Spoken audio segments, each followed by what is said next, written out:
Teddy Roosevelt had four main areas which he wanted to reform through his Square Deal.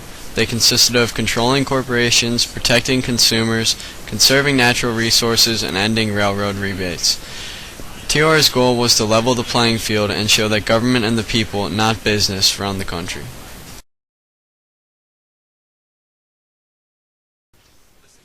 Teddy Roosevelt said, "We must treat each man on his worth and merits as a man. We must see that each is given a square deal because he is entitled to no more and should receive no less. The welfare of each of us is dependent fundamentally upon the welfare of us all."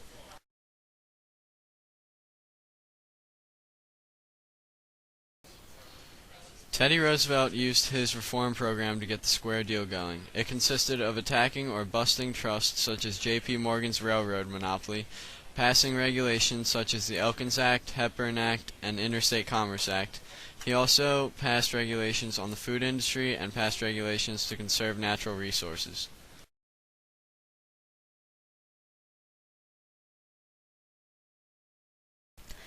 Theodore Roosevelt stuck to his word and sided with laborers during the anthracite coal strike. In 1902, this crippling strike broke out in coal regions of Pennsylvania. Frightful immigrants felt they had been exploited long enough, and 140,000 of them demanded a 20% increase in pay, as well as a reduction of the working day from 10 to 9 hours. As coal supplies dwindled due to stoppage of labor, factories, schools, and even hospitals were forced to shut down. President Roosevelt threatened to seize mines and operate them with federal troops, the first time the government sided with laborers over owners in a dispute. Arbitration was continued and settled before Roosevelt had to use any force.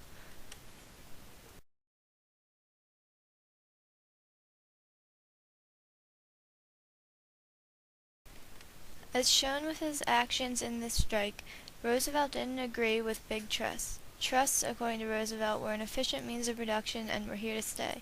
He concluded, however, that there were good and bad trusts. He decided not to throw the baby with the bathwater by swinging sticks at all big businesses by trust busting.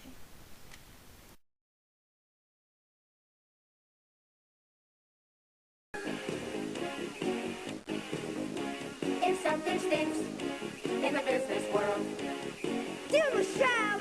Trust Buster!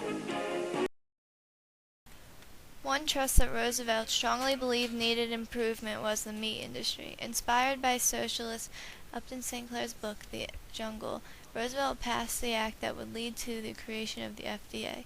The book was aimed to sway Americans away from capitalism, but instead hit them in the stomachs. The cause of the act was the disgusting work conditions Sinclair described where food was made.